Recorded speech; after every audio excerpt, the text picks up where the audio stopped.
Order, order. Emily Foddy to move the motion. Thank you. I beg to move this House has considered the secondary ticket market. It's a pleasure to serve under your chairship, Mr Rosendale, and I'm delighted to see so many other members in Westminster Hall today who have long campaigned on this issue, including my North East friend and colleague, the member for Washington in Gateshead South, and I look forward to her contribution in the debate. And I'd also like to thank organisations such as Fanfare for their hard work on this matter, and the Cooperative Party for their End the Ticket Rip-Off campaign. Live sport, music and entertainment is something that brings joy to millions of people every single week, whether it's watching their favourite team, going to a gig, a concert or a play. People save up for these events. They wait in online or telephone queues, and they eagerly anticipate the games and shows. I'm sure it's something that just about everyone in this country has experienced, and that we can all think back to our favourite game, gig, concert or play. These memorable events that we remember for decades, moments shared with friends, family or partners that last a lifetime. And don't worry, I won't go around the room and ask everyone about their first gig or their favourite one, or that live sporting fixture that lives with you forever. For me, growing up, me and my friends would save our pocket money or our paper round money. We'd queue up at local music shops like Pet Sounds to get tickets to gigs at the local universities generally. As a true millennial, we got to see loads of our favourite punk bands, NoFX, Bowling for Soup, Sponge being just a few. And for those of you who think that punk is just a phase, I'm looking forward to the tour of the Setting Sun farewell tour by Sum 41 next week. Formative moments, cherished memories. But for everyone who gets to enjoy that moment, there are those who've missed out, who weren't able to secure their tickets and can't make those memories. And allowing a space for, and far too often, those consumers are then left at the mercy of the topic of today's debate, which is the secondary ticket market.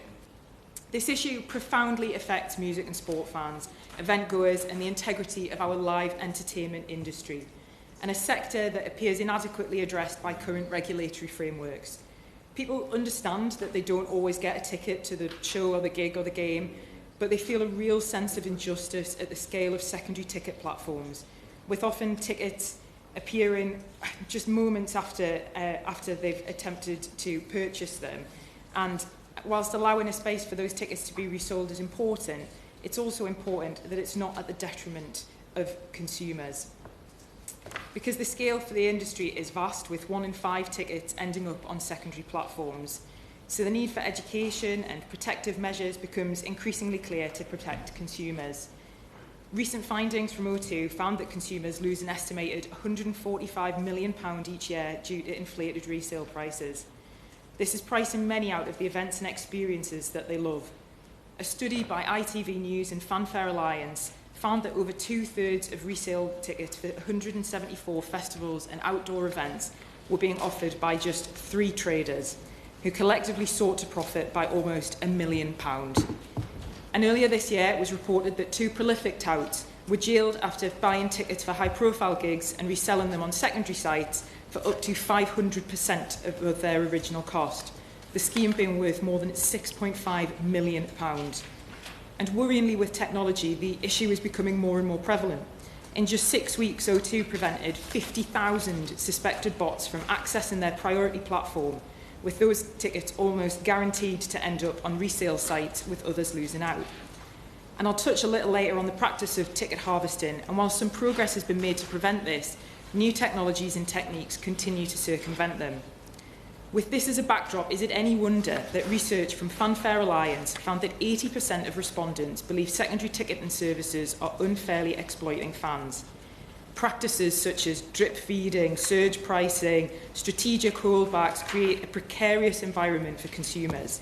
And concerns have been raised with practices that manipulate supply and demand, driving up prices, creating artificial scarcity. Shockingly, between 30 to 50% of tickets may be withheld from public sale, leading to heightened frustration amongst genuine fans who simply want to attend events. And with the cost of attending, and as the cost of attending events increases, it is ultimately fans who are the ones who are missing out. We simply can't allow for a situation where genuine fans are priced out of culture and entertainment because of these practices. we're already at a stage where too many fans simply opt out of trying to attend events, dispirited by the existing landscape, with little chance of seeing their team, their group or artist, or what would be the normal asking price. Again, at the heart of this, it's people, consumers, who are missing out, who due to enhanced costs can't attend the gig or the event that they've dreamed of. So what do consumers have to navigate at the moment? As I've said, ticket harvesting, surge pricing, and a concerning transparency deficit. Ticket harvesting, where individuals or groups use automated software and bots to acquire large quantities of tickets during primary scales, is preventing fans from accessing culture at an industrial scale. As mentioned earlier, O2 indicated they prevented 50,000 suspected bots accessing their priority platform in just 6 weeks. And whilst Fanfare found platforms where people bragged about the extent of their exploits, members on a group on Discord were able to purchase up to 1,700 tickets to an upcoming tour next year, with the tickets then being sold at enhanced prices and fans paying the price. Alarming statistics which highlight the scale and the problem. We've all heard of what this can lead to. Whether it's tickets to major concerts, Eurovision, other events, I'm sure everyone has seen and heard the stories. The latest hot ticket goes live, and within minutes, they're being listed on secondary platforms at significantly inflated prices.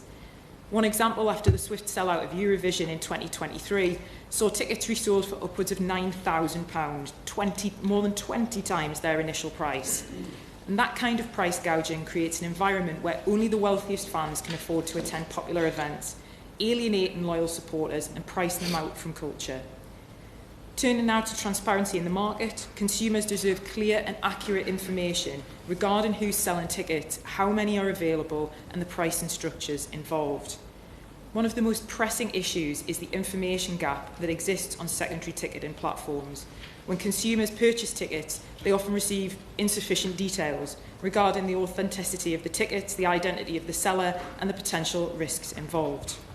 Enhanced transparency is crucial to enable fans to make informed decisions. At the moment, it's unclear what exactly the secondary ticket market is, with research showing that 62% of music fans purchasing from resale platforms that don't realise they're buying from individual sellers, creating confusion for many. In best case scenarios, you hear of fans having to meet people in car parks for handovers of tickets. At worst, the tickets themselves don't actually exist. Greater transparency would also play a pivotal role in educating consumers about the risks of ticketing, and especially when it comes to the practice of speculative selling, where tickets are listed that don't exist or are not available. Because the practice can lead to dire consequences otherwise, with fans thinking they have secured tickets only to find they are misled. Investigations have uncovered instances where tickets worth over £1 million were speculatively advertised online. And this is despite consumers being assured that protections are in place. It appears that some remain able to circumvent protections, with the consumer being the one to pay the price, with the double whammy of missing out and losing out financially.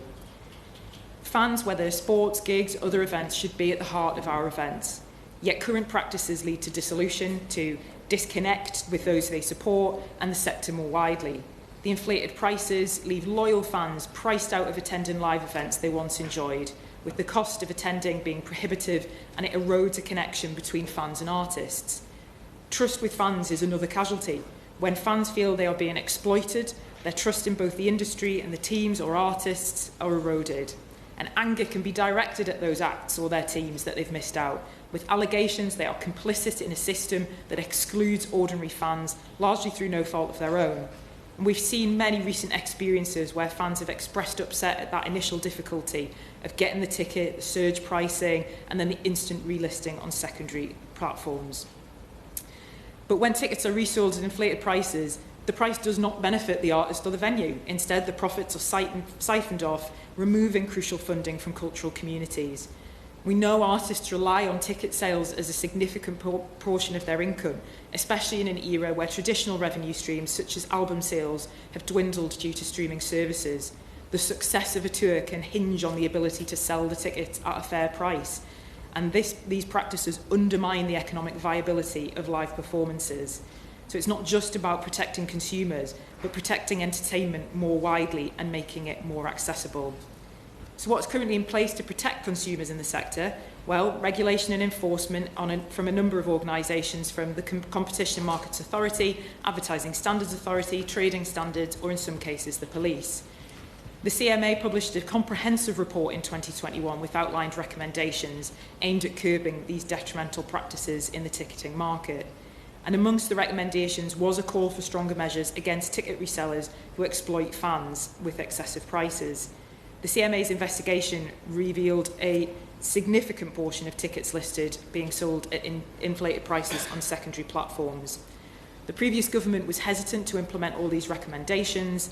The CMA's recommendations included further proposals, and now that there have been recent changes in regulations in this area with the Digital Markets Competition and Consumers Act in 2024, we've taken a significant step forward with an expansion of the CMA's investigation and enforcement powers, allowing for direct action against non-compliant reselling platforms.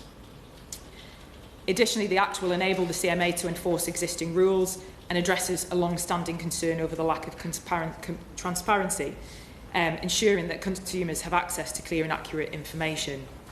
But the previous government could have gone further, but held back from embracing some of the reforms that could have further strengthened consumer protections.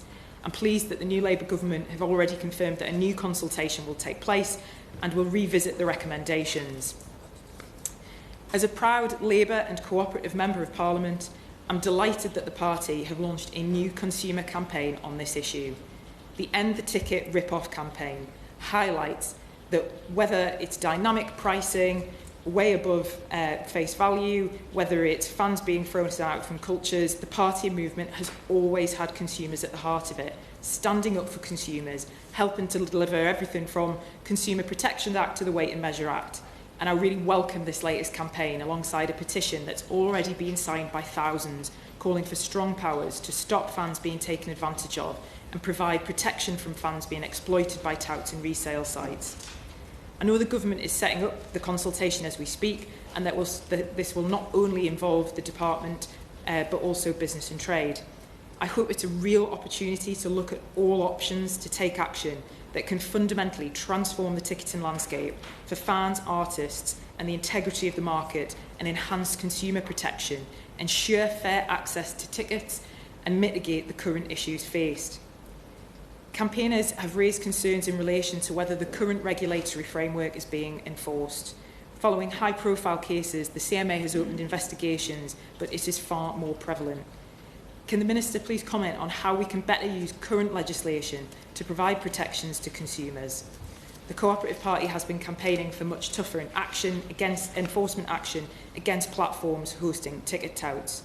Where there are websites that do continuously exploit fans, could the use of fines and the removal of websites entirely be considered to strengthen the protection of fans? And much as the Cooperative Party has long been a movement for the consumer, access to arts and culture is a Labour value. It's why our trade union movement adopted the Bread and Roses slogan from the American suffrage movement, because life should not just be about the basics, food, housing, wages, but about the roses too. At the moment, for too many, culture is becoming inaccessible because of a trade that relies on the exploitation of enjoyment, buying up excessive tickets before real fans have a chance and reselling them at extortionate prices. I'm sure the Minister agrees that culture enriches lives and that it should be open to people and that fans shouldn't be priced out due to a secondary ticket market. Can the Minister reassure me that as part of the consultation that this will be at the heart of what we are doing? To conclude, whilst this may not be at the top of the list of things impacting on people across the country, it is important in demonstrating our values, because culture should be available to all and not just the privileged few. Live entertainment shouldn't only be the purview of those able and willing to pay extortionate prices. People already save up for the cost price to access these events. They shouldn't have to pay multiples of that. A system that allows for ticket harvesting, surge pricing, and tickets being resold at multiples of their original values excludes people from the enjoyment of a gig, sporting event, or show. They are actions that freeze people out of enjoyment, take away their chance of having those special, memorable moments that live entertainment can bring, and whether that's music or sport. As the great Newcastle United manager Bobby Robson once said of football and our beloved Newcastle United, what is a club in any case? Not the buildings or the directors or the people who are paid to represent it. It's not the television contracts, the get-out clauses, marketing departments or executive boxes. It's the noise, the passion, the feeling of belonging, the pride in your city. It's a small boy clambering up stadium steps for the very first time, gripping his father's hand, gawping at that hallowed stretch of turf beneath him, and without being able to do a thing about it, falling in love. Everyone deserves that opportunity to fall in love, and I hope that we can work to protect fans and end the ticket rip-off. Thank you. Marie Goldman. Thank you, Mr. Rosendale. And I thank the honourable member for bringing this really important debate. Now, I know she says that it might not be the top of everyone's list, but I think it is incredibly important, and it's one of those things that when you come across it, you don't know anything about it until you become a victim of it. And I became a victim of this particular issue. I bought some tickets to go and see a concert, and I bought them in good faith. And then I thought, actually, my parents might like to come along to see this concert, so I bought a second set of tickets. And when we got to the venue, it turned out that my parents' tickets had actually been duplicated, and other people had already got into the venue before them, so therefore their tickets were invalid. Now, at the time, the venue sorted it out, and thankfully my parents did get to see the concert, as did I. But this was Sting's Back to Base tour, and it was at the Hammersmith Apollo, and it was in 2012. That was 12 years ago, and frankly, very little has changed since then. If anything, I would say that it's got worse for consumers, because we are seeing the advent of more sophisticated technology to make this situation even worse, with the advent of bots that very easily scrape up tickets from across websites.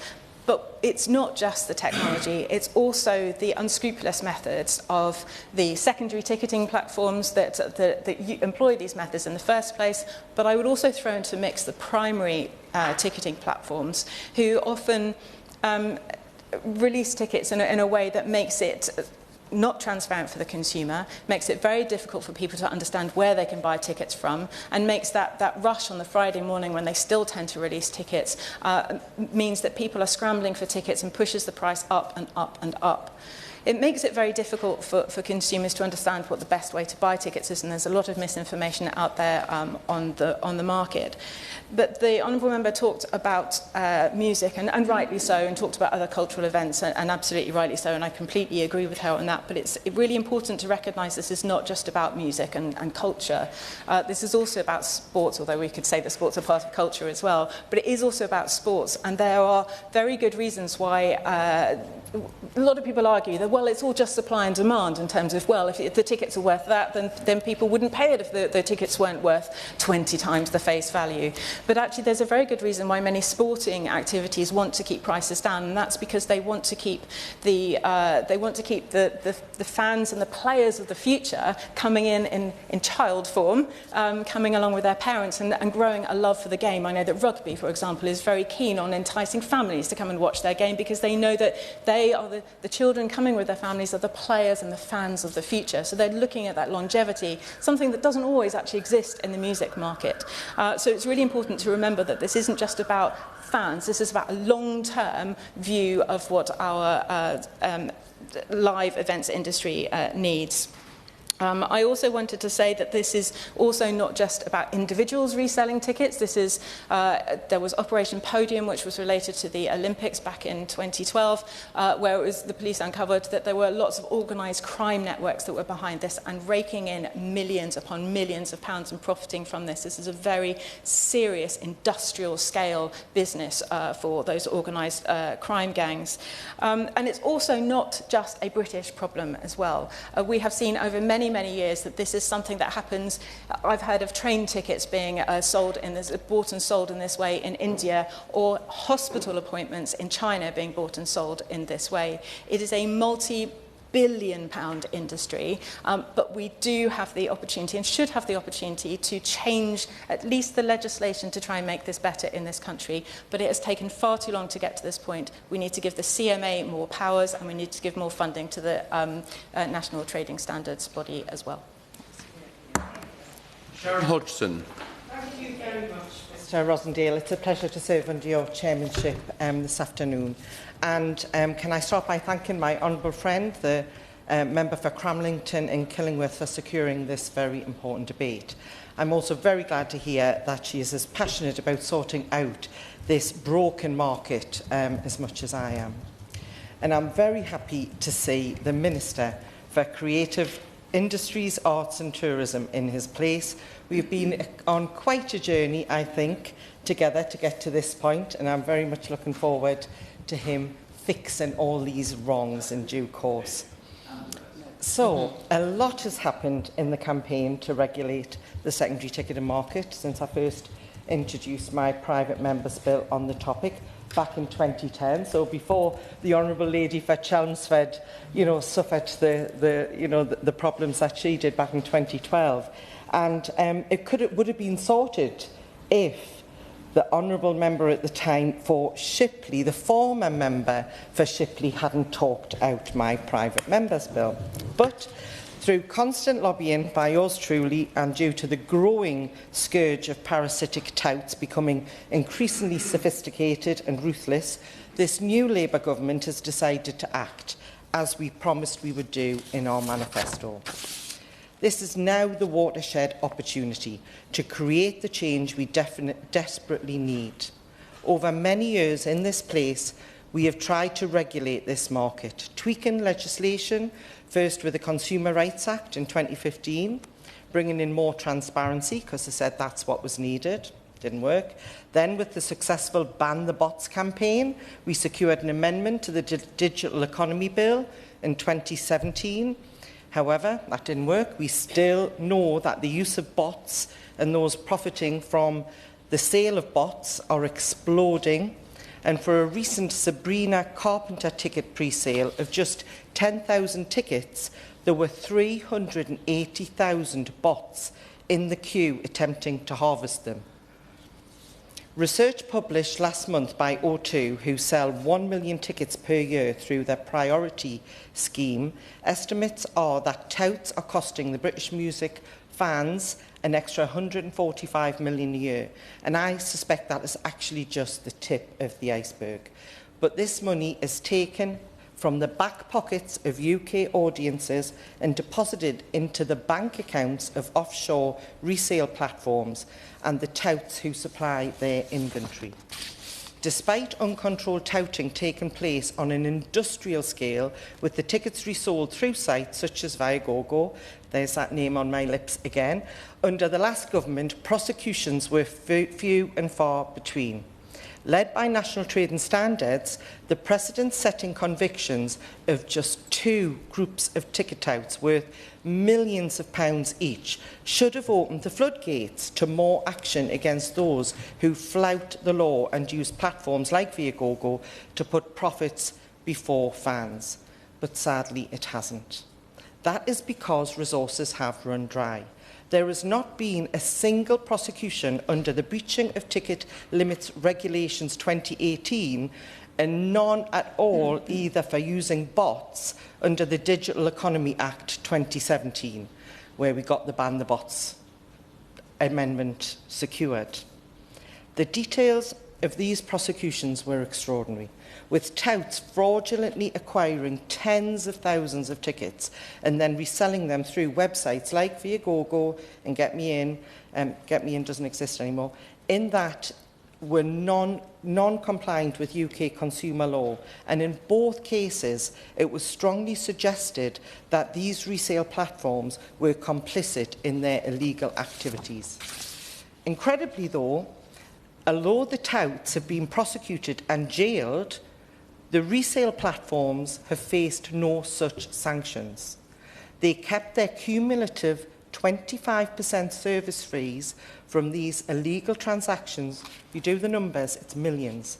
And then continue to profit off further illicit trading. Where are all these illegal proceeds of crime? Why have they never been recovered? As the CMA highlighted in 2021, this remains an unregulated market where stronger laws are desperately needed to protect audiences. As stated in the 2016 Waterson Review, this must include properly funding national trading standards, which, despite only having a budget of just under 15 million and so much more than just ticket abuse to look at, is the only body to have successfully prosecuted touts. Sadly, despite the mountains of evidence campaigners such as Adam from Fanfare Alliance and myself have provided them, the CMA has carried out no such prosecutions and is in desperate need of clearer ministerial oversight, in my opinion, and I hope the Minister today is taking note of that point in particular. We can see that legislation to outlaw resale for profit or cap resale prices works in other countries. This is now a golden opportunity to ensure UK audiences receive similar protections and enjoy a capped, consumer-friendly, ethical resale market that works in their interests. Companies such as Viagogo pretend to be legitimate businesses, but these are not fan-to-fan resales. They are absolutely dependent upon touts committing criminal offences to harvest tickets on an industrial scale and then resell them through their website.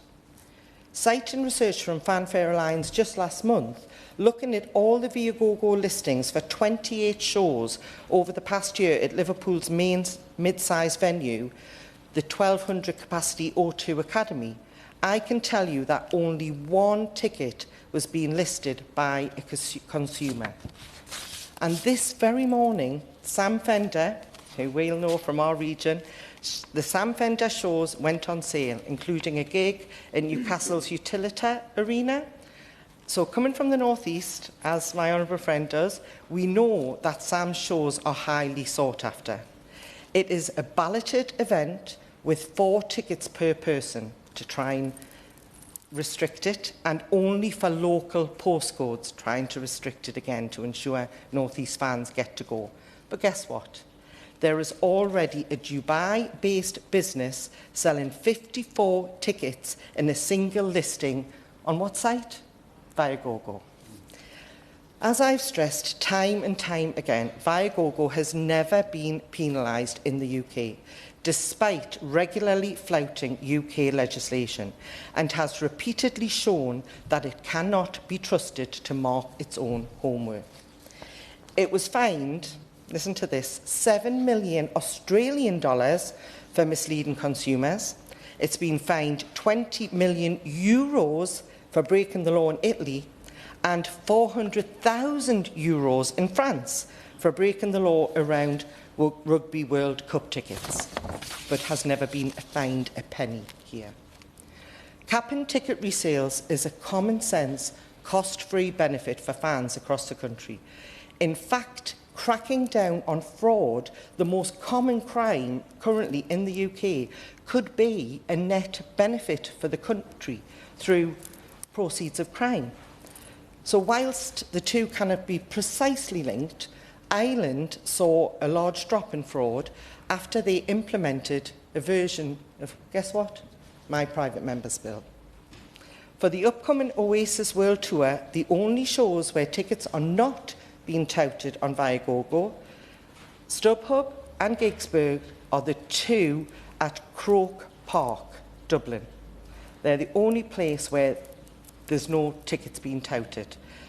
While long-term impact reports are still underway, the Irish Government's official post-enactment report on the 2021 Sale of Tickets Act, my private member's bill, concludes this is a positive endorsement of the operation of the Act and means that the objectives of the Act are being met, whereby genuine fans can attend events at affordable prices, what all of us would seek to happen, and what the artists and the sporting events want to happen when they price their tickets. They know that tickets are worth more, but they don't want to rip off their own fans. They want grassroots sport and players, the players of the future, to be able to attend. So, my private member's bill argued for capping resales at face value plus 10%. The 10% exists to account for booking fees and postage fees. I have never wanted any fans to be out of pocket, not even for the booking fees. I have only ever believed we need to take any opportunity to profit out of the reselling of tickets to stop them becoming a commodity that is then sold to the highest bidder. I was happy to see, therefore, that even the CEO of Live Nation, which owns Ticketmaster, Michael Rapino, in a recent interview with Bloomberg, urging governments to regulate the business by capping resale. He did say resale prices at 20% above face value, and he said that you shouldn't have a middleman that has nothing invested in the business make any money from it. Hallelujah. Just saying that for years. A 20% cap, though, is still too high because it leaves room for touts to operate by still harvesting large numbers of tickets to still make large amounts of money. Even that 10%, if you buy enough tickets, is going to make the extra 10% is going to make you a lot of money, especially if dynamic pricing is being used also. But it is in recognition from the top of the industry that change is desperately needed. He never said anything like that before we got into government 3 short months ago. Furthermore, disagreement over what constitutes face value must also be addressed, given Ticketmaster's rollout of dynamic pricing. So speaking in February, which was before the Oasis debacle we've just recently seen, so speaking in February, Live Nation unveiled a 36% increase in their annual revenues to £22.7 billion. Rapino said, outside of the US, we're in the first inning. We're just rolling out this dynamic pricing around the world. So that's a great growth opportunity, obviously. And remember, where did they get their money from? Fans, the back of fans. Regular people just wanting to go and see their favourite artists, to take part in the culture. And I'm so pleased my honourable friend made all those points about what it is that makes our heart glad, what it is we want to do in our spare time, and it's attend, you know, our favourite artist, our favourite sporting event. And that's why people are so willing when they see that crazy price to press buy, because it's something within us that drives us to do that. And culture and that enjoyment should be accessible to all of us, no matter how deep or not deep our pockets are. So I am so glad that the government immediately agreed to include dynamic pricing in its autumn review into the ticket resales. I will continue to actively engage with government on this issue and the wider issues in the secondary ticketing market. We must take action to protect fans, venues, artists and athletes. The existing legislation is just not good enough. We've said for years, if we could only enforce what we've got, but we've tried, it's just not working. And I've been campaigning on this issue for over 15 years. I've worked closely with industry experts. I've presented Parliament with the solution back in 2010, my private member's bill. It's still the only solution now. I look forward to this government, therefore, making it, or a version of it, law very soon. Thank you. Yeah. Well, Jack Abbott. Thank you, Mr. Rosedale, as President's under chairmanship this afternoon, and thank you to my friend, the member of Cramlington and Kingworth, for securing such an important debate. And my honourable friend did invite us actually to share our first gig, and I can say that mine was, I was taken to Soul at Notting Hill Carnival when I was really little, which is quite cool. But in fact, on the day I was due to be born, my mum decided to go and see Nina Simone instead, which is also really cool. Unfortunately, I haven't really lived up to that musical heritage, because I've also seen 3 out of 7 members of S Club 7, 2/5 of 5 as well. And if I'm being really honest, inflation pricing wasn't the issue that day. It was whether we were going to get our money back at all, I think, after we'd seen them. But in all seriousness, Chair, buying up tickets under false pretences and selling them on at hugely inflated prices means that fans face a choice. They either stump up or they miss out. And I think it's not hyperbole to say, therefore, that ticket touts are ripping out the heart of live music. And it's important to say that cracking down on ticket touting is important to music venues too. Driving prices for gigs higher and higher means that genuine fans can't access live music. And that has implications for small grassroots music venues as well as big arenas. And in my constituency of Ipswich, I can proudly say that we boast a phenomenally impressive music scene. But if fans are consistently frozen out of live music and the arts more broadly, seeing it as something that they can no longer afford or to access, it is grassroots venues and entertainers who will suffer the most. Perhaps our most famous grassroots music venue, the Smokehouse, right in the heart of our town, whilst nurturing the next generation of local talent, has itself been close to closure. During the COVID-19 pandemic, the financial pressures became so overbearing that they had to be saved by £12,000 of crowdfunding from local residents and grants from the local Ipswich Borough Council and Arts England. And according to research from the Music Venue Trust earlier this year, 2 grassroots music venues are closing each and every week, leaving holes in the cultural fabric of the cities and towns that they once brought so much joy to. Now, our county of Suffolk is famous for being the home of Ed Sheeran. Apologies for everyone there. But he's a phenomenal success. And as I've already said, we are proud of the strides we have made in Ipswich over the last few years. And a big shout out to all those behind Brighton Corners Music Festival and their insatiable thirst for going bigger and better every single year. Yet, with 2024 set to be the worst year on record for grassroots music venues closures, Chair, I cannot help but wonder if Suffolk's next Ed Sheeran will be denied their chance to shine too. And it's high time to face up to these challenges, Chair. And that is why I'm proud as a Labour and Cooperative MP that our movement has been campaigning hard to ensure grassroots music venues have the opportunity to be owned and operated by the community. Community-owned assets keep their profits local, reinvesting any money made into the project and its successes. And because these assets are rooted in their communities, they don't just provide a physical space for gigs, but other opportunities for communities too, like the community-owned music venues that provide training and development for young people, teaching them about music, technology, sound design, stage management, and setting them up for proper careers. And I believe that this is a groundbreaking model for the live music sector, and one we should all be actively supporting as a route to keep our beloved venues open. At its heart, our work to crack down on ticket touts is about fairness, and it is about protecting consumers and fans. Scams and rip-offs are becoming increasingly common and increasingly normalised. This just doesn't affect the live music industry, but so too from everything from football to car insurance. And the odds are increasingly stacked against ordinary people and the grassroots industry, not just in favour of big corporations who are far more shielded from the problems that I have outlined, but so too in favour of ticket touts and scammers. And that is something we have to fix. I welcome the new Labour government's commitment to making arts and culture more accessible to ordinary people, from tackling ticket touts right down to broadening the curriculum in schools to expanding arts access and right across the board. Finding a way to stop prolific ticket touts and their often illegal practices is the first step in the right direction, but it must be a springboard for change, spurring on further action to make arts and culture truly affordable and accessible for consumers. And I want to place on record my thanks to the many members in this debate today who've been campaigning on this issue for many years, as well as all the other fantastic organisations that have already been mentioned.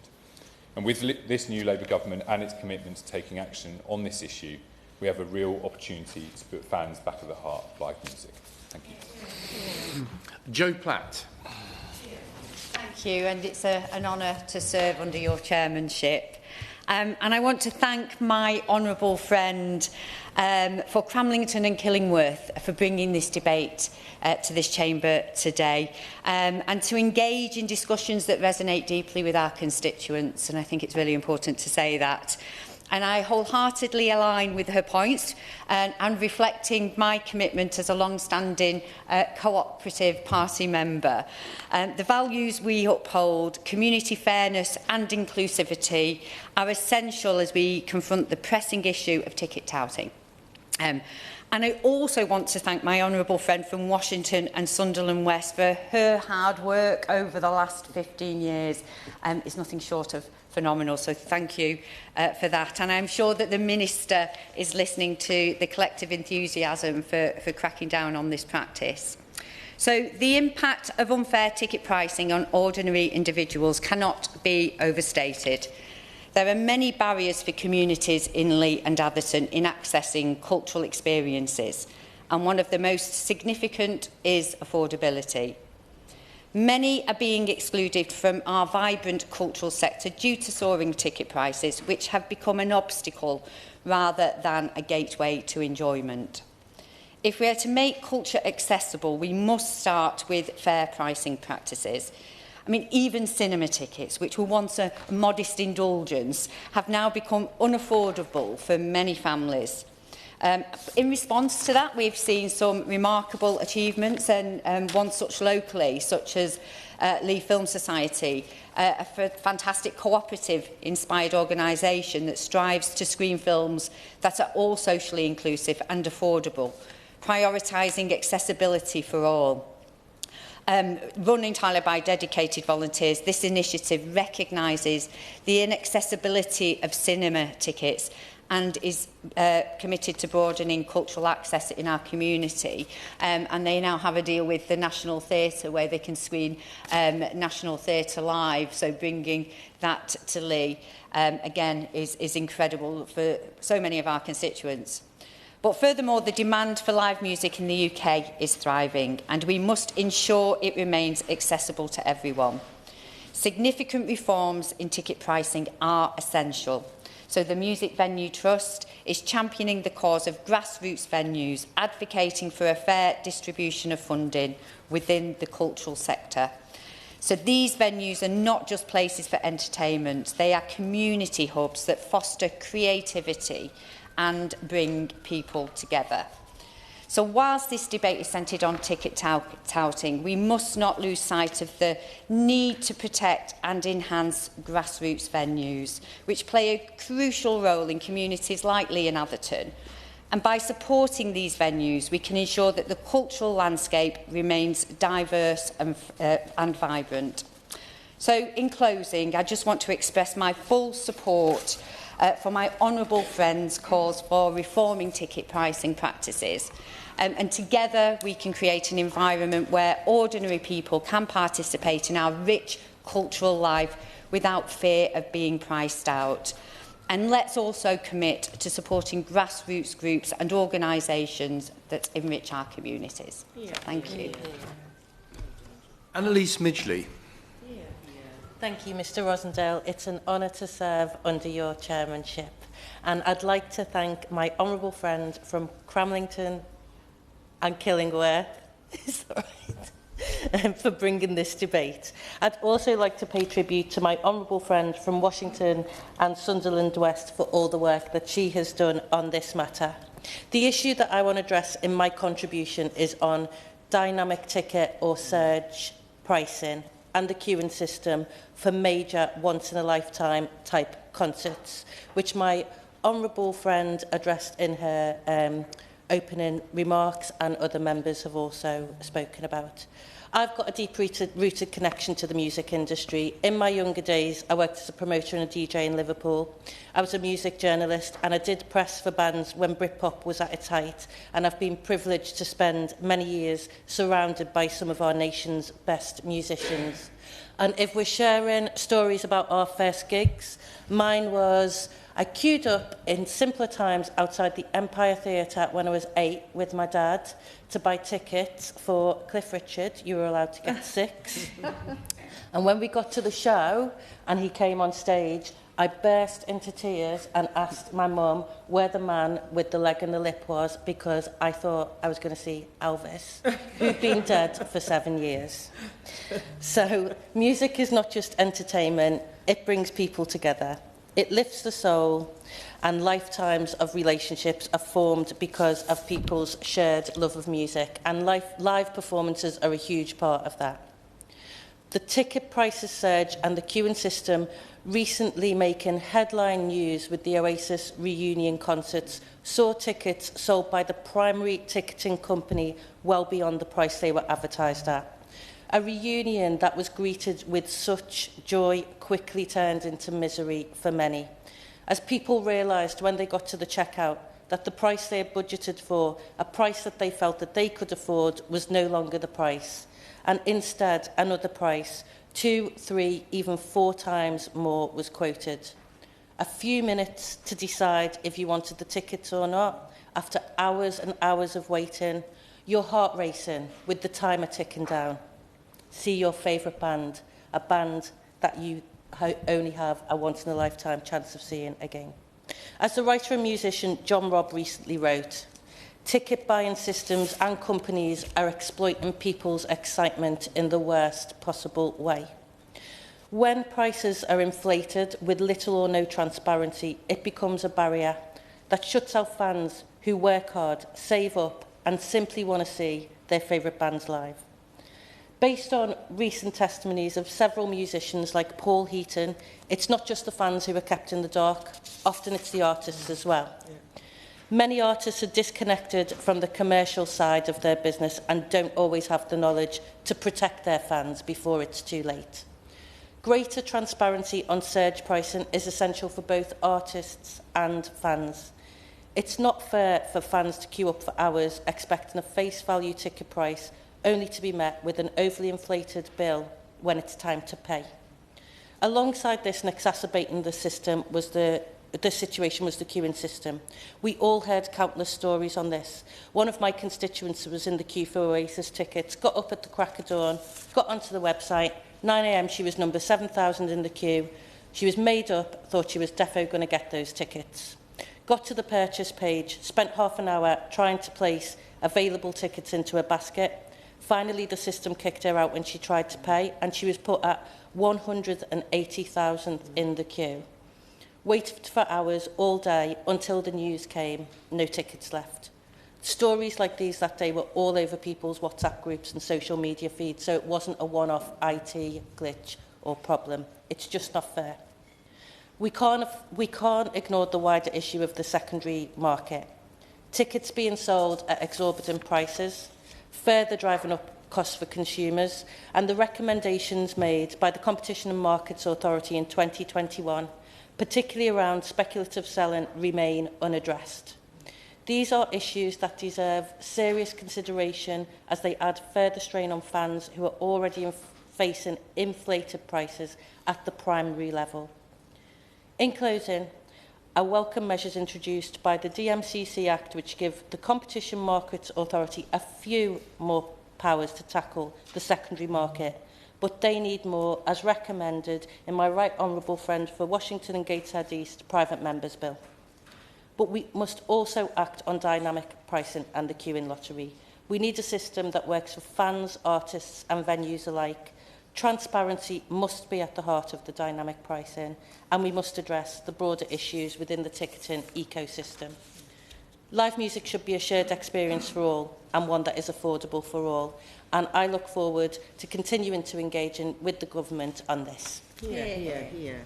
Excellent. Max Wilkinson. Thank you, Mr Rosendale. It's a pleasure to serve under your chairmanship, and I congratulate the honourable member for Cramlington and Killingworth for securing this important debate. Put it on the table. Last gig I went to, I think, was Jason Donovan at Chepstow Castle. And I think the next one in my agenda is also Jason Donovan at Cheltenham Town Hall. And for that, Minister, I have to thank my wife. So I know from personal experience that it can lead to huge frustration and an inclination to do whatever it takes to get in if you are denied the ticket that you want. Fans often feel like they have no choice. And for fans of sports, music and festivals, there's nothing quite as disappointing as missing out on the tickets that you want for that one event of the year you want to attend. And in some cases it's 1 or 10 or 20 or even 30, because we know that fans are fans. The one thing they want to do is get through the front door and see the thing that they love. But sadly, there are too many unscrupulous organisations that prey on that good-natured dedication to a band, a team, or a regular event. And those unscrupulous organisations and individuals are getting away with it. This is an extreme example of market failure. When honest, hard-working fans miss out or are forced to pay hundreds of pounds over the odds, because secondary ticketing platforms and touts sweep up the market, the sense of unfairness is very real. The UK's secondary ticketing market had an estimated £1 billion annual worth in 2019, with ticket touts mass buying tickets, that harvesting that we heard of earlier on. And they're doing that for sporting and cultural events, and then they're selling them on at massively inflated prices. Of course. Just before before he moves on, he's making an excellent speech. And when fans are forced to pay way over the odds, they're not able to then go to 10, 20 or 30 concerts or sporting events because they've spent their budget for the year on maybe that one special thing, that the event that they really wanted to go to. Does he recognise that this robs the fans of those multiple opportunities? Of course. And for fans, the thing that they want to do is be there in the room, in the stadium, as often as they possibly can. It enriches their cultural enjoyment. And it's really unfortunate when they end up being only able to go to one match a season, one gig a year, because they're having to pay 10 times the price in some cases. So this contributes to the unacceptable and extraordinary statistic that an estimated half of Britons have at some point been priced out of markets for tickets to events that they would want to attend. When I read that, I did wonder whether it was true, but apparently it is. Absolutely extraordinary. That is simply unfair. The fact that this subject is being debated today and that the government has signalled intent to make things fairer is definitely to be welcomed. Liberal Democrats have for some time been calling for greater protection of fans who are exploited by ticket touts. That means we want to see the implementation of the Competition and Market Authority's recommendations to crack down on illegal ticket resale. And it has been mentioned earlier on that they themselves might take a more expansive role. We're calling for the prohibition of platforms that allow sellers to list more tickets for an event than the seller is able to legally procure from the primary market. That practice is clearly exploitative, misleading and wrong. The Liberal Democrats are calling for platforms to be strictly liable for incorrect information about tickets listed on their websites. Dodgy tickets that are not what they seem mislead the public, as my honourable friend, the member for Chelmsford, told us earlier on. And we believe all secondary ticketing sites must be forced to hold a licence to operate in the UK. Many of us who have been going to sporting events for some time are familiar with the person standing outside the music venue or stadium who says, "Any spare tickets?" as crowds walk past. The unlicensed nature of this market means that some secondary ticket operators are little more than that, but they're fronted by an official-looking website. Licensing will bring them into line or put them out of business, and that is what they deserve. Liberal Democrats are also calling for a ban on the use of surge pricing by ticket platforms. It cannot be right that people pay a significantly higher price for the same product based on the fact that many others are seeking the same ticket at the same time. This is not an example of a liberal market that helps consumers. It is predatory behaviour.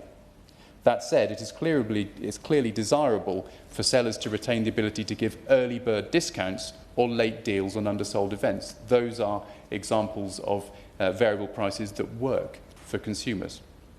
Liberal Democrats are also calling for a reform to transaction fees with the aim of placing a cap on the amount that can be added to ticket prices. How can it be right that a ticket listed for £50 or £60 by the time it gets into your box is ending up costing you £80 or £90? That is another example of dishonest and predatory behaviour. We believe that the impact of these changes would make it very difficult for professional sellers to sell tickets procured unlawfully. These changes would also make it more difficult for the professional sellers to sell through secondary ticketing platforms in breach of the law. And these changes would help event organisers too. Their terms often prohibit or restrict resale to identify and cancel tickets, but sometimes those rules cannot be enforced. Chair, attending gigs, sporting events and festivals is core to the enjoyment that so many of us take in our leisure time. This is an issue central to people's ability to be happy and healthy and to enjoy their lives. We must do all that we can to stop the widespread abuse which causes so much frustration to so many.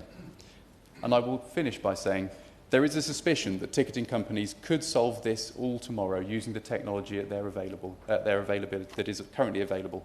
But choices have been made not to do so, and that is why a crackdown is needed. Thank you. Dr. Luke Evans. Chair, it's a pleasure to serve under your chairmanship. today. And can I congratulate the member for Cramlington and Killingsworth, forgive me. And I hope she enjoys her nostalgic tour through all the concerts that she plans to go to. For what it's worth, as we're sharing, one of my first gigs was Faithless, which I'm quite proud of, although it doesn't quite stack up when I say my second one was Tom Jones. But still, I enjoyed both hugely. The member for Chelmsford talked about the victim of her parents. I'm sorry to hear that. There is some kind of joke about Sting and getting the police involved, but I'll leave that for the moment. When I turn to the member for Washington and Gateshead South, can I thank her for her dedication and expertise when it comes to this? We all know, and I've learned in the last 5 years, you have to plod and plod and plod in this place to keep getting it heard. And the fact we're having another debate and there is going to be a consultation, all credit to her in this matter. The member for Ipswich, I too have seen 3 out of the 7, S Club 7. I was at a stag do with my brother in Newport. I hope he wasn't there. If he was, please don't share the pictures. When it comes to the member from Lee and Atherton, the grassroots venues is so important, because the UK is a creative industry, and this is the test bed that we have. This is why we have world-class talent coming out of it. We certainly don't want to lose it. And the member for Knowsley clearly brings a huge amount of expertise, and I think she's just put herself up. I think she said she was a DJ, so I'm looking forward to her doing the cross-party celebration of mistletoe and wine, maybe, as a good Cliff Richard reference. But if we turn towards... If we turn towards the actual issue at hand, the issue of secondary ticketing and dynamic ticketing pricing have affected many of our constituents, as we've heard today. And it certainly seems like when Oasis came up with their master plan to reform, the ticket promoters did not foresee the issue of dynamic pricing causing so many headlines, unfortunately retracting from the exciting news that Oasis were reforming. And it's important to separate the secondary ticket market from the specific issue of dynamic ticket pricing. Unlike the primary market, in which tickets are sold at their original face value and the price set by the artists, event organisers or box office, the secondary market relates to tickets resold after their original sale.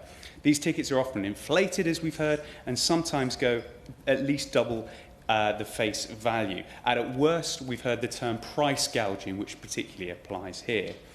On dynamic ticket pricing, as the Minister will be aware, this is a pricing strategy used by a lot of sectors, including hotels, taxis, airlines, just to name but a few.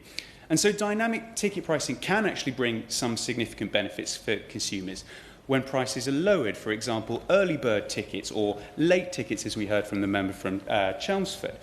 So I appreciate that the Competition and Market Authorities published a call for evidence on their use of dynamic ticket pricing when it comes to Oasis.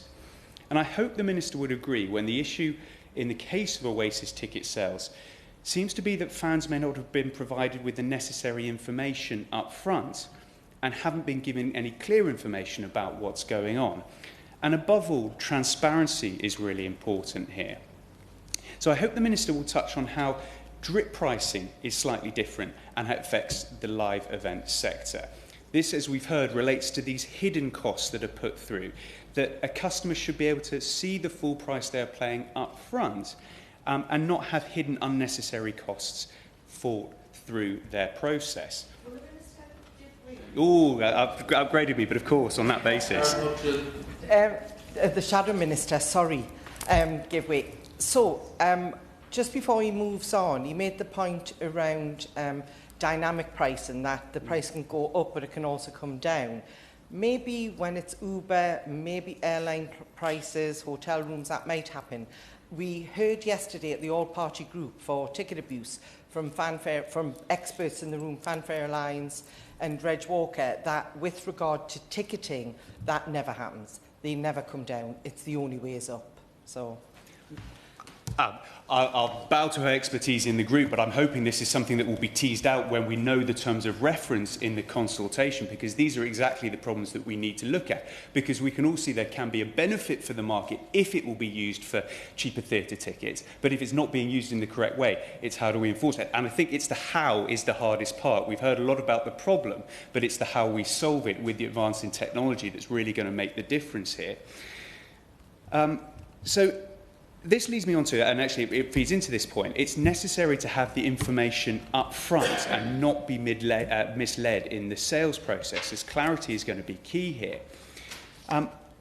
We've seen, and I know the Minister is keen to quote the example of Dua Lipa. We did my own research to see the ticket face value, and when it came to a ticket that me and my team came across on Viagogo that was priced at to £150, it was actually marked up at £5,167. So we can clearly see that profit isn't going to where it should be. This is upsetting for fans, it's frustrating for the venues, and perhaps most importantly, it angers the artists because through no fault of their own, they are then labelled as a problem by the fact that they're pulled into this on the secondary market. So, as many members will know, and as we've heard here, this was particularly frustrating with the use of computer-powered software. So the government, as we heard, as the member who brought forward the debate, we did all welcome the last government taking action to strengthen the law in relation to ticket information requirements and introducing a criminal offence of using automated software to buy more tickets online. Now, I often think that it's wise to learn from others in this place. So with that in mind, I look to see what the Minister had previously said on the topic, given his long-standing interest. And I noticed that this April, when the then government announced a review into the market, he castigated the government, saying the idea of a review in the dog end of Parliament at the end of a regime is absolutely pathetic. Absolutely. Following up with Labour will bring these measures in and go further. Yeah. So I have to admit, it's somewhat of a surprise to see the new government's plan, thought about for 14 years, was to introduce a consultation. In our exchange in the Chamber last week, he quoted Bucks Fizz, saying that last government had embraced Bucks Fizz. Don't let your indecision take you from behind. So I'm pleased to see him being decisive by choosing to do exactly what the last government did. So decisive, in fact, is he, that to quote the Minister directly when he was asked this week, that is why we are launching a consultation on the secondary ticket market soon. The piece of paper in front of me actually says in the autumn, but I'm never quite sure when that is, and I'm going to say soon. So I asked the Minister to not look back in anger at the last government. After all, the Conservatives were caught beneath a landslide by a Labour champagne supernova. And he is the government, and it's his government to get this right. So my questions to him are the following. When will the government launch its consultation, not the one by the CMA? What is the scope of the consultation and the terms of reference? For example, will it include the role of search engines who signpost customers into the hands of touts, which is a real problem? And when does it aim to conclude? Wider still, how does the private members' bill presented by the member for Ealing, Central and Acton fit into this? Is it a government handout bill, and does it have government support? And finally, no one in the House wants to see the public or the artists, as the member for Knowsley pointed out, ripped off. So can I ask the Minister to clarify how the following fits into Labour's vision for tackling the secondary market? As the Prime Minister, then the Leader of the Opposition, stated, a Labour government will cap resale prices as fans can see their acts they love at a fair price. So is this cap Labour policy? What is a fair price and to whom? And how does this translate into artists being paid for their talent? And furthermore, with regards to legislation that's been mentioned here in Ireland and coming forward in Australia, I hope the Minister will analyse the successes and the weaknesses of this scheme forensically with no fear or favour to make sure that we get a fit with whatever is brought forward. In closing, live events, as many ministers will know from their summers of concerts and sporting events, make a significant contribution to the UK economy. Indeed, it's tempting to mention the Prime Minister's favourite country pop singer and her recent tour, but Era's tour provided an economic boost to this country of almost £1 billion. So I and this side want to see the live events sector continue to thrive and to ensure that the ticket market is fair for the consumers and well priced. As the opposition are therefore looking forward to seeing this into the consultation, you could say that we're ready for it. And I hope the Minister will announce further details not only soon, but imminently. Sir Chris Bryant. Thank you very much, Mr. Rossdale. It's a great delight to see you in your seats, not least because we've been knocking around these parts for around about the same length of time as MPs. And it pays to hang on in there, doesn't it? It's a great delight to be able to congratulate my new honourable friend for Cramlington and Killingworth on bringing forward this. I'm going to try, and this is an innovation I've started in the last few debates that we've had here, which is I'm going to try and answer questions that people have put to the Minister as much as I possibly can. So, well, hang on. I mean, in the words of Shania Twain, that don't impress me much. So first of all, one of the questions she asked was, what can we do under the current legislation? And it is a frustration, and certainly for this Minister. I'm not sure that previous ministers felt it, but it certainly is a frustration for this Minister that although there are several different bodies that could bring forward prosecutions, the number of prosecutions has been so few. Now, I fully understand why trading standards have struggled, because for the last 14 years, local authorities have had very difficult budgets, and sometimes trading standards haven't had the resources that they need to be able to take forward these issues. It's not for me to tell either trading standards or, for that matter, the CMA when directly to take action. That would be completely inappropriate. We believe in the separation of powers. But the more prosecuting authorities feel able to act in this sphere, the better. If they want to come to me and say we don't have the powers that we need, or that we don't have the resources that we need, I'm happy to hear that, and then we can act on the basis of that. But it is a frustration to me and to others, but it's also a frustration that I can't tell them to act in any individual cases.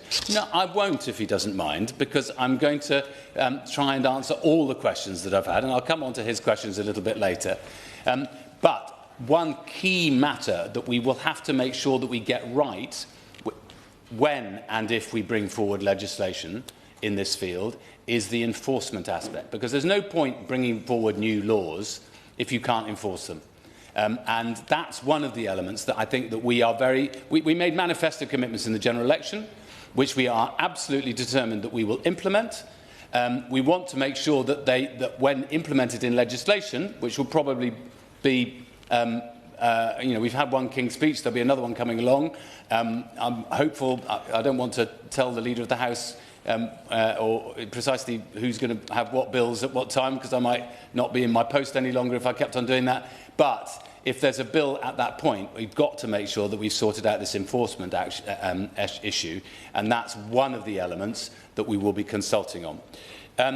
She asked about, is this at the... she said, this isn't at the top of the list of government priorities. And I know, whenever I post anything about this on Twitter or X or whatever, people come back and say, oh, Bryant, get on with doing the things that really matter to your constituents. Well, this is one of the issues. Government is able to do more than one thing at the same time. And indeed, I would argue that this is a part of a panoply of measures that we need to implement to make sure that we put fans back at the heart of music, of live events, I would also argue of sport, and that is part of a wider strategy in government of trying to rejig the economy so that it works for all of us. She quoted, I won't get this all right, but what is a club? It's the noise, the passion, the feeling of belonging. It is fundamentally about the fans. They're the people who've created the value, and I find it despicable that they're not able to benefit from it. We heard from the honourable member from Chelmsford, who made the point that things have got worse. I think it was since 2012, and I think she's right. And that's why I thought it was a bit of a cheek of the opposition, Her Majesty's loyal opposition, to sort of pretend that they hadn't been in government for 14 years and actually to praise the previous government, apparently, for taking no action in this area. We are determined to take the action that is necessary, and I'm glad, and I very much hope that she and all of her party will be supporting the measures that we end up taking. My honourable friend for Washington and Gateshead South, who she used the word parasite at one point. I was listening to the Today programme, and they were saying that leeches have had great difficulty reproducing of late, but they've discovered a new way of reproducing. Well, you could argue, I don't want to overstate this metaphor, but you could argue that what we see in the secondary market is, to all intents and purposes, a form of leeching off the creative endeavours and the fan-led passion of so many others. Let me just give you some more examples. Olivia Rodrigo Vampire, my favourite of her songs. You can get tickets from StubHub for on the 1st of in Manchester on the 1st of July next year. £1,506, face value £200. But if you go to Viagogo for exactly the same event, almost identical tickets, just a few rows in, it's £2,573 for a ticket that, and its face value, and you only find its face value once you've gone 2/3 of the way through the process with Viagogo, is £50. That is a 5,146% increase. That is shocking. You can buy tickets for James Blunt. Everybody knows I'm not a great fan of James Blunt, and he's no great fan of me. But you can buy tickets for him, which are face value £105, selling at £327 on StubHub. And it's not just about music. Viagogo, England versus South Africa Rugby Autumn International tickets, the 16th of November, £889, face value £145.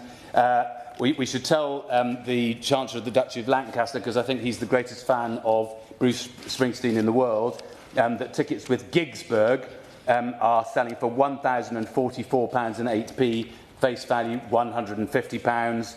World Darts Championships, not dance, Darts Championships at Alexandra Palace on the 30th of December this year, £248, again with Gigsburg. Face value £55. I could go on and on because this is an endless daily source of, frankly, racketeering. It's based often on a fundamental unfairness, and that's what we want to put right. My honourable friend, my new honourable friend from Ipswich, who we've talked about several of these issues in relating to creative industries in his connection, in his constituency, made the point about Ed Sheeran. I think Ed Sheeran has now made Framlingham Castle more famous for him than for Queen Mary, which is quite an accomplishment after so many hundreds of years. But, I mean, this is also part of our tourism industry in the UK. People want to go there to see where the castle on the hill was written about. And we need to be able to capitalise on that. But we can't if none of the money ends up going back into the creative industries or even into the local economy. It simply goes off into a black hole, of course. I don't want this debate to go without mentioning Ed Sheeran and how much he has done to try and tackle the scourge of ticket touting. More than any other artist. I mean, lots of other artists have tried. Iron Maiden, Arctic Monkeys, Mumford & Sons, loads have tried. But Ed Sheeran went above and beyond and actually did cancel the tickets when they'd been resold, which Taylor Swift never did because she didn't want to heartbreak all of our fans. But Ed Sheeran has been a real warrior in this, and I just wanted that put on the record. Absolutely, very well made point, and several other artists are moving in that same field. And I would encourage more artists to go down that route, because in the end we need to get to a place where the face value is the face value, and other people aren't racketeering on the back of it. And the thing is that sometimes the artist gets it in the neck because they think that they're the person who's enabled this to happen, which is profoundly unfair. Incidentally, I should point out, she referred to Sam Fender. I'm afraid when Sam Fender was on at St James's Stadium, I was watching Pink at the Stadium of Light. But interestingly, of course, two massive gigs on at the same time had a dramatic effect on the local economy in the North East, really important. There are issues then for the whole visitor economy that need to be looked at. And I had a very interesting conversation with all the local authorities and with the new mayor, thinking about how can we make sure that the visitor economy, when you have such big events going on at the same time, really works for everybody. Part of that has got to be making sure that the money that at the moment is going out the door and never ending up in the local economy does end up in the local economy. My honourable friend from Knowsley, who is a great friend. We've known each other for a very long time. She talks about going to Cliff Richard's. I once saw Cliff Richard's live, but it was at a wedding, and we didn't have to pay. And he didn't sing congratulations, which was we kind of thought was going to come along at any moment. She made the point about sudden changes in prices just as you get to the checkout. Of course, we'd be absolutely furious if that happened in Sainsbury's or Tesco's or Morrison's or whatever. And why are we not any less furious when it happens on a website? I was looking at tickets earlier on StubHub, and then suddenly it says, your price is locked in. Well, I thought that was the price. What do you mean it's locked in? This is crazy, and it's a deliberate attempt to make you stick and keep on buying the price, even though you've realised that you're buying something for 5,146% of its original face value price, because that's the point at which you learn that's the face value. This is completely wrong. It's not the market working in the interests of humanity. It's humanity having to serve the market in an inappropriate way.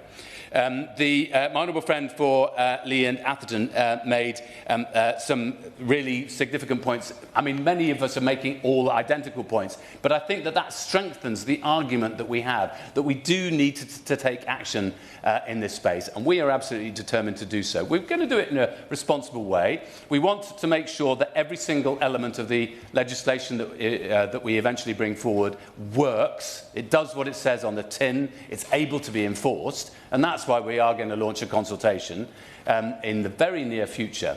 And I very much hope that many honourable members will want to take part in the discussion about precisely how that ends up being framed. The honourable gentleman for Cheltenham, this is, I think, our second or third outing against each other. One can't just blame one's partner for one's musical choices. That is like in Genesis, when Adam says, the woman beguiled me and I did eat, for eating of the forbidden fruit. I'm not sure that Jason Donovan is the forbidden fruit, but I think if he likes Jason Donovan, he should just own up to it. It's fine. We won't think any the less of him for going to Jason Donovan all the time.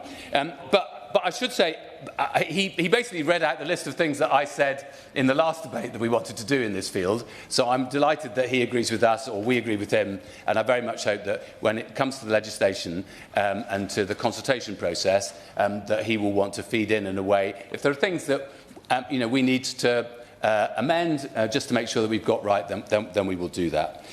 Now, the member for Hinckley and Bosworth started off extremely badly because he basically dissed Tom Jones from Pontypridd. It's not unusual, but I don't think it's very well advised. Now, he asked a series of questions. He said, when? I've already said it's going to be soon. It will be in the autumn, and I reckon that the autumn is already upon us. So it will be soon, imminent. He can choose any of the words he likes. It will be soon. And patience is a virtue. He asked, is the private member's bill that's been advanced by one of my colleagues a handout bill? No, it's not a handout bill. It's a bill advanced by a private member.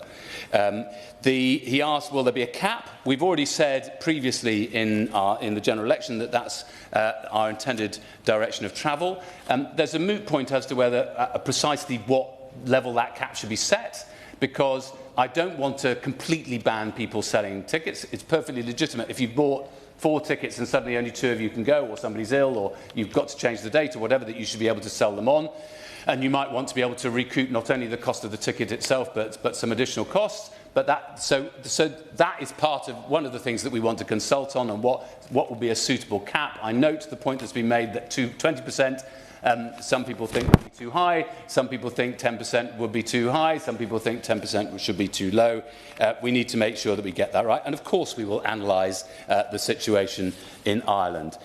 Just in a few moments, Mr Rosendale, first of all, since we've all been announcing what gigs we've been to this year, in addition to Pink, I've been to Pink 3 times now. What about us, eh? What about all the plans that ended in disaster? But went to Depeche Mode in Cologne. And the Germans, they just couldn't get enough. And on Saturday night, I went to Age of Consent, the 40th anniversary of the album coming out. And this goes to the heart of why music can be so important. I mean, there must be hundreds of thousands of people in this country who remember when Age of Consent Bronski Beat album came out 40 years ago, how it completely transformed their understanding of themselves, of who they could be in life. And to be able to go to a live gig, to celebrate that with lots of other people is completely transformative. And that's what I want to be available for as many people in this country as possible at a sensible, safe, sane price. And not for people to be excluded because some people have much deeper pockets than others. So for me, to use a Welsh term, if it's okay with the honourable member to use Welsh terms and to refer to Welsh artists, it's chwarae teg. Fair play is all I'm looking for in this market. So first of all, transparency about price along the whole of the process. So when it comes up in a secondary market, you should know what the face value is from the very beginning. You should know what the deal is. Secondly, I think genuine equality at the time when you at that 9 o'clock moment when everybody goes online to start bidding for tickets. I mean, the hoovering up of tickets brings the word Hoover into disrepute. It was really striking that all the Coldplay tickets had gone in 40 minutes. And yet, even before all of those tickets had all gone, tickets were being sold for £2,916 on secondary market, on the secondary market. That is clear evidence, I would argue, that something is awry with the way the system is working. I also want to say that where there's an excessive increase in the secondary market, as we've referred to, I think that is just wholly inappropriate. It prices people out, and as many people have said, it doesn't mean that any of the money goes back into the creative industries or into the local economy, and that is highly problematic. I want openness in dynamic pricing. I think you should understand from the very beginning if that's the process that you're entering into. Originally we were only going to consult on what precise measures we should bring forward in relation to the secondary market, but we are looking at dynamic pricing. There are versions of dynamic pricing, as several members have referred to, which do work, and we don't want to ban those. The early bird tickets that are available for the Rhondda Arts Festival in my constituency, I suppose I should declare an interest. I would argue perfectly legitimate part of the whole equation. They bring in money into venues sometimes early on, and we don't want to ban that. And we're not looking at dynamic pricing in the whole of the economy. We're simply looking at it in relation to the live events. Because that was not a manifesto commitment before the general election, what we'll be looking at there is more of asking for a call for evidence. So if people do have evidence of where the dynamic pricing model is not working and is counterproductive to the market, then please do get in touch. I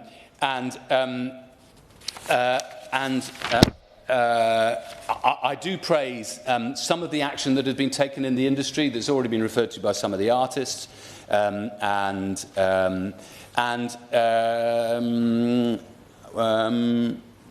Mr. Rossendale, it looks like that's everything. Oh, no, there's one thing else I wanted to say.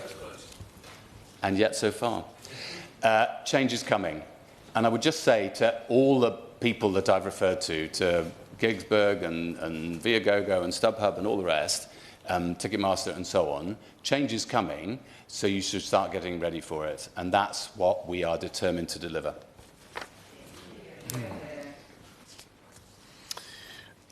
I call the mover of the motion to sum up if you would like to. Thank you, Mr. Rosendale. Thank you to the Minister for his response, and I look forward to working with him to take forward this crucial issue. And thank you also for all the contributions that have been made from across the House, from the Shadow Minister and, of course, from the member for Washington and Gateshead South and everyone else. The amount of concern and shared endeavour on this matter is hugely welcome. Thank you.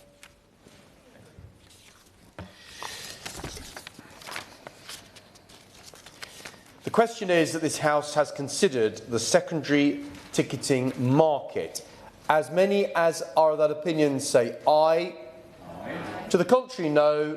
I think the ayes have it. The ayes have it. Order, order. The sitting stands adjourned.